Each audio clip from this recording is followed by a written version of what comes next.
My name's Tanaka. I use they, them, theirs pronouns, and I'm the Assistant Director for LGBTQ Services. At LGBTQ Services, we like to organize all of the things that we do into three main areas. Educate, which is educating about LGBTQ folks, as well as within LGBTQ communities. Advocate for both campus-wide policy change, as well as advocating on behalf of individual students. And Celebrate, which is to show how amazing our LGBTQ communities are and all of the wonderful things about them that make them special. Here I co-chair our LGBTQ committee for the hospital and also chair our Faculty Diversity Ambassadors Council. So we're really working on having diversity be widespread throughout the departments, throughout the campus, addressing health disparities for different populations in the community. I'm Adam Gonzalez. I'm an openly gay clinical psychologist. So I joined Stony Brook in 2012 as a research scientist. In 2015, I started the Mind Body Clinical Research Center with the support of Dr. Amin Parsi.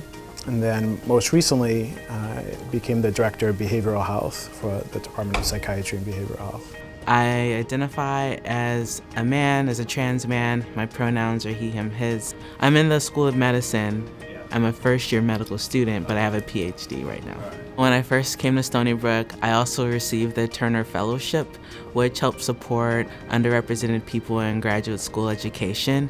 And they had a welcome dinner, and I felt very supported in knowing that that was a great resource, as well as they were supportive of people in a similar experience to me, whether it be gender identity, sexual orientation, race, or ethnicity. It was an inclusive community.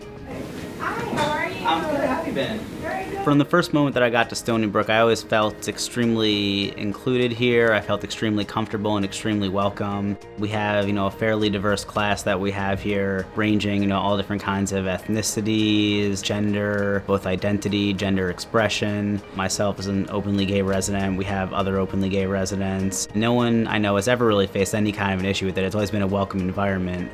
So that really spoke to me. The quality of the education here, and particularly for my end, the surgical education is second to none. I think I've got to a point in my life where I'm comfortable with my sexuality. It's not a secret. I decided that a long time ago. I didn't want it to be a secret. So in my work life, I can be a resource. And I want staff to be able to talk to me or ask me questions honestly about patient care issues.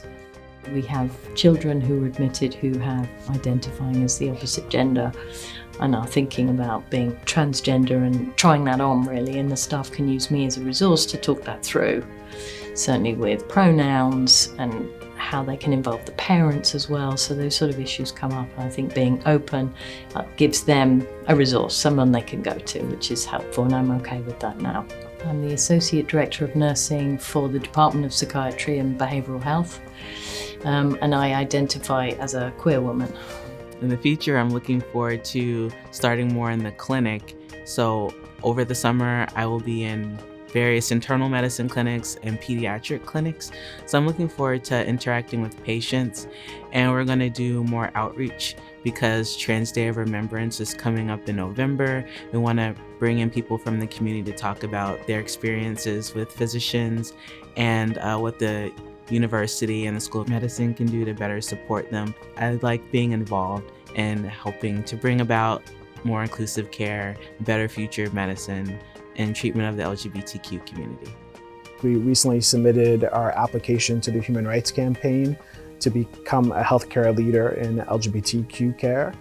So I think that will be a great addition to Stony Brook Medicine to serve the LGBT community and address health disparities for that population here.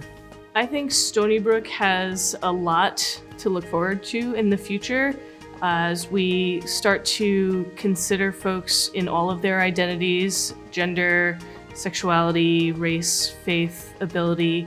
All of those things make individuals unique, and as we create more spaces and opportunities and environments that feel comfortable for people, the more they're going to be able to shine, and the more we'll be able to learn from one another and be able to see the world through various different lenses. The future's looking bright. I feel like I have a really good training base coming out of Stony Brook, and I feel comfortable and confident going forward.